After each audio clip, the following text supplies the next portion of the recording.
Hi students, welcome to the fourth session of the chapter Atoms. Before we proceed further, we need to recall some of the formulae that we have derived in the last session. The first one is the expression for radius of the electron in the nth orbit.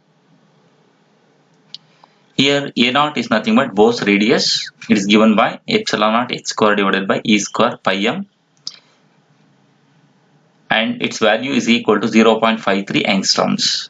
As we know, 1 angstrom is equal to 10 power minus 10 meters. The second one is the orbital speed of the electron. Orbital speed of the electron is given by V equal to Ze square divided by 2n epsilon naught h. That means, since E, epsilon naught and h are constants, V depends on Z and N. Z is nothing but atomic number, N is the principal quantum number. That is the number given to that particular orbit where the electron is revolving. The third formula is the expression for energy of the electron in the nth orbit. It is given by minus of m e raised to 4 divided by 8 epsilon naught square h square z square by n square. Since m, e, epsilon naught, h is constant, they are all constants. If we substitute and simplify, we are going to end up with minus 13.6.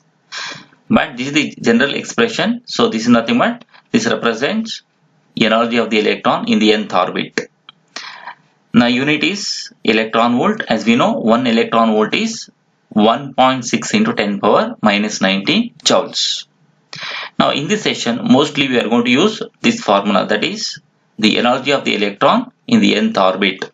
So we need to remember the formula for energy, that is this formula as well as this formula. So mostly we are going to use this formula in our session. Now let us consider the same formula, that is the expression for energy of the electron in the nth orbit. Now here, if we consider hydrogen atom, let us say this is the hydrogen atom, this is the nucleus. The nucleus in the hydrogen atom consists of a proton, and an electron will be revolving in the first orbit. Energy of the electron in the first orbit can be calculated using this formula. That is, in place of Z, we have to substitute 1, that is atomic number of hydrogen is 1, N is equal to 1. So for the first orbit, N is equal to 1. So if we substitute Z is equal to 1, N is equal to 1, we end up with minus 13.6 electron volt. That means energy of the electron in the first orbit of hydrogen atom is minus 13.6 electron volt. Similar electron or the same electron in the second orbit, it is going to have the energy equal to minus 3.4 electron volt. How do we get it? We have to substitute Z is equal to 1, N is equal to 2. This is the third orbit. Energy of the similar electron or same electron in the third orbit is equal to minus 1.51 electron volt. That means to calculate this energy, we have to substitute Z is equal to 1, N is equal to 3. So we will end up with minus 1.51 electron volt. So we can calculate the energies of electron in orbits using this formula.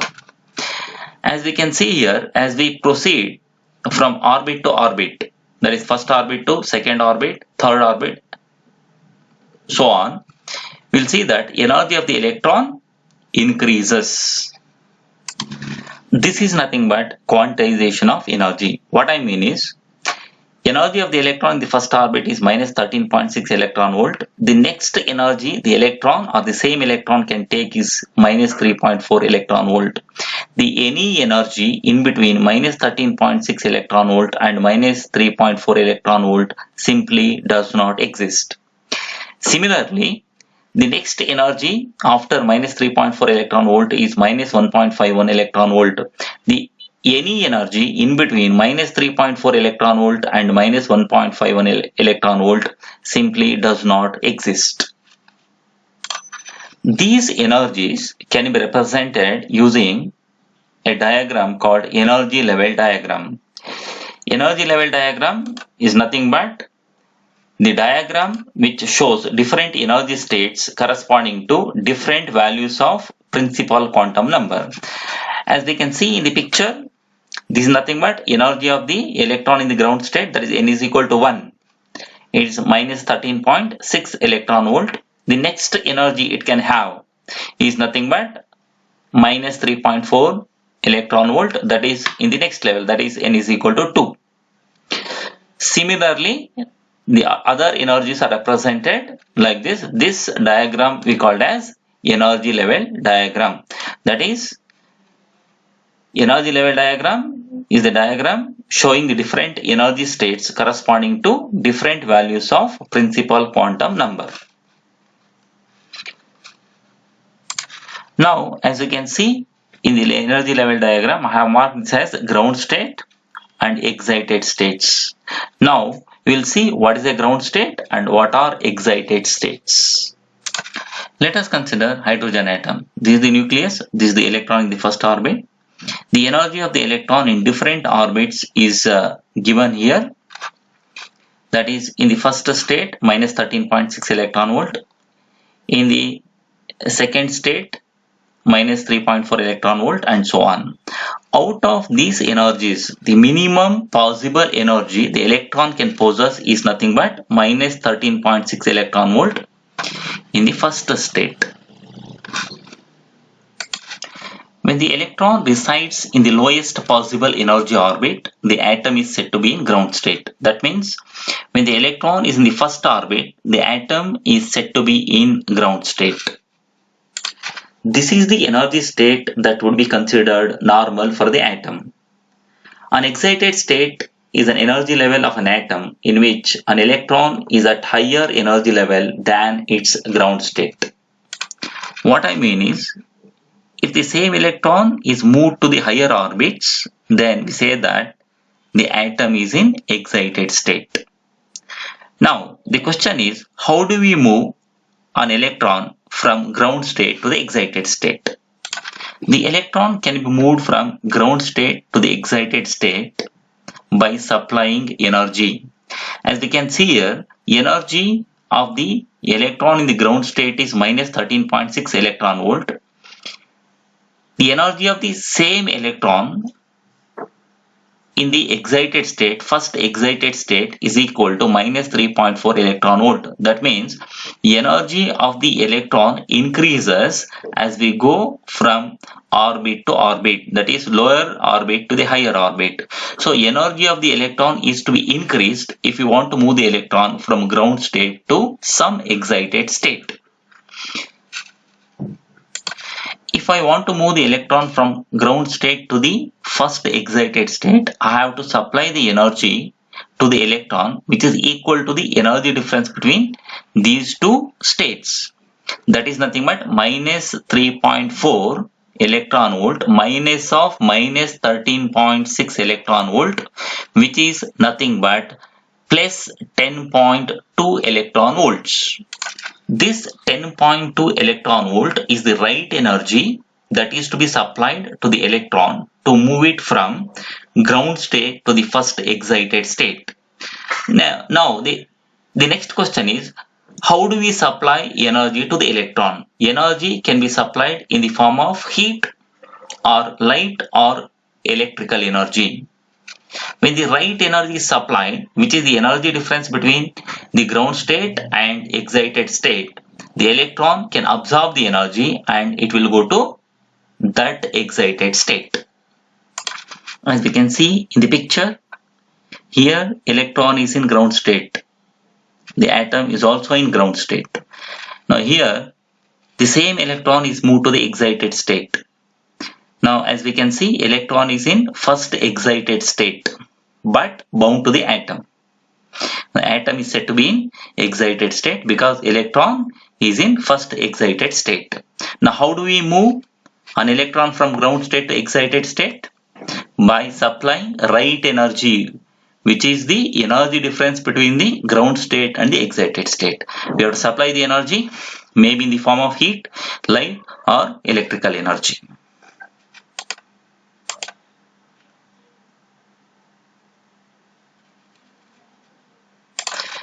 In this diagram, we can see the movement of electron from ground state to the first excited state. How do we do that? By supplying energy in the form of light. See, this is the incoming photon of energy. Energy of the photon is given by E is equal to h nu, where h is Planck's constant, nu is frequency of the radiation or photon. So, if the energy of the photon is exactly equal to the energy difference between the ground state and that excited state, then that energy will be absorbed by the electron and the electron will be moved to the excited state. Now the next question is, what happens to the electron when it goes to excited state? When the electron goes to excited state, it will not remain in excited state for very long time, because excited state is not stable. So eventually the electron has to fall to the ground state. When the electron falls to ground state, it is going to emit whatever energy has been absorbed earlier. What I mean is, among ground state and excited states, the stable state is the ground state. Excited states are not stable. An atom can have only one ground state, but the same atom can have many excited states. In this picture, we can see the movement of electron from excited state to the ground state. When the electron goes from excited state to the ground state, it is going to emit a photon of energy E is equal to h nu. When an atom is in excited state, the electron can drop all the way to the ground state in one go or stop on the way in an intermediate level. What I mean is, if the electron goes from ground state to the second excited state, let us say from here to here, directly it goes from ground state to the second excited state. Then, while returning back, it may fall directly from second excited state to the ground state. In that case, a photon, one photon, which is equal to the energy difference between the second excited state and the ground state, that will be emitted. Or otherwise, when it is in second excited state, it may come back to first ground state. Then afterwards, it may fall from first excited state to the ground state. In this case, two photons are liberated.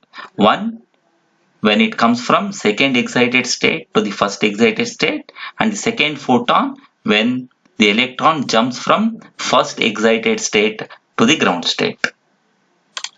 In other words, we can say that when an electron transits from ground state to an excited state, it absorbs a photon of right energy, which is equal to the energy difference between the ground state and the excited state. When the same electron transits from excited state to the ground state, it emits the same photon that was absorbed earlier. Now we are going to derive the expression for frequency of the photon that is emitted when an electron transits from excited state to the ground state.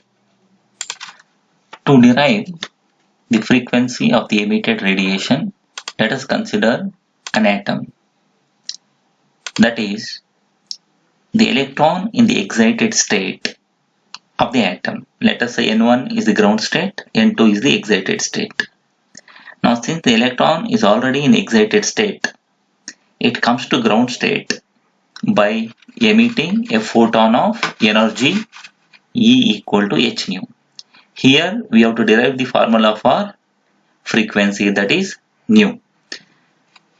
As we know, energy of the electron in the nth orbit is given by En is equal to minus m e power 4 divided by 8 epsilon naught square h square z square by n square. So this is the general expression for energy of the electron in the nth orbit. Now if I want to find out what is the energy of the electron in the excited state, here we have to substitute n is equal to n2, because here we have considered n2 as excited state, n1 as ground state. Now we know that when the electron transits from excited state to the ground state, it is going to liberate a photon of energy is equal to h nu, which is the energy difference between the ground state and the excited state. Let us say En1 is the energy of the electron in the ground state, En2 is the energy of the electron in the excited state. This difference of energy that is emitted in the form of photon of energy h nu. So this is the first equation. Now I am going to substitute for En1 and En2. So this is the formula for En. For En1 I have to substitute N1 here in place of N. For En2 I have to substitute N2 in place of N. So we are going to get this equation. H nu is equal to minus mz square e power 4 divided by 8 epsilon naught square h square n2 square minus of minus m into z square e power 4 divided by 8 epsilon naught square h square n1 square. Now in the next step, this is the next step, minus m z square e power 4 divided by 8 epsilon naught square n2 square h square, as it is minus of minus, that is plus, the same thing. Now here in this equation we can take common. What common we can take is mz square e power 4 divided by 8 epsilon naught square h square is common. So we'll get this equation. Then the next equation is h is moved to the other side. So if you cross multiply, h into h square becomes h cube. So this is equation 2. Now this is the formula that can be used to find out the frequency of the emitted photon. Equation 2 represents frequency of emitted photon. Now we know the formula. C is equal to nu lambda. C is nothing but velocity of photon, nu is nothing but frequency, lambda is wavelength. So if C is equal to nu lambda, then nu is equal to C by lambda. So in place of nu, I can substitute C by lambda. That is done in the next step. That is here in equation 2, in place of nu, we have substituted C by lambda. In the next step, what I am going to do is I am going to move this C to the other side. So if you cross multiply, C will go and multiply with 8 epsilon naught square h cube. That is this formula, 1 by lambda is equal to mz square e power 4 divided by 8 epsilon naught square c h cube into 1 by n1 square minus 1 by n2 square. See here, c is moved to the other side by cross multiplying. Now what is 1 by lambda? It is nothing but reciprocal of wavelength. Reciprocal of wavelength is also called wave number, represented as nu bar. Therefore, nu bar, which is called wave number, which is also equal to the reciprocal of wavelength, is given by this formula. Now I want to apply this formula for hydrogen atom. For hydrogen atom, Z is equal to 1. Therefore, if we substitute Z is equal to 1, we are going to end up with this formula.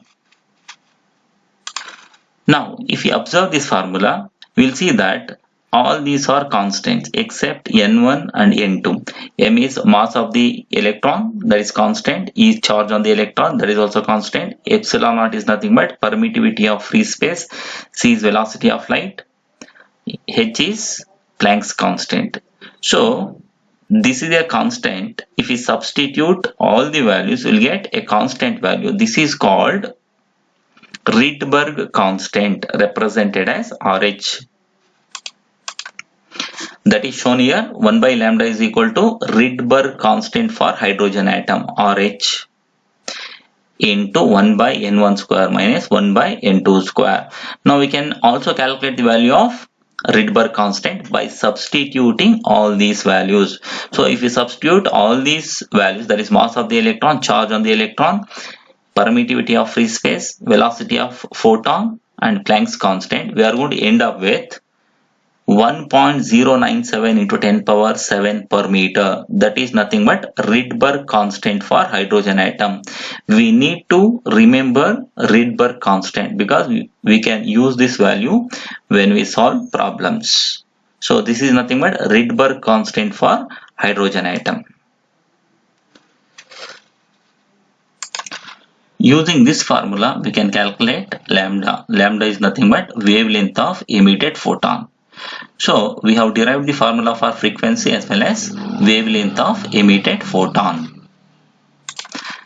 I request the students to go through the video number of times for better understanding. In case of derivations, just pause the video and go through the derivation process. I am stopping here for the day. The chapter continues in the next video. Thank you for watching.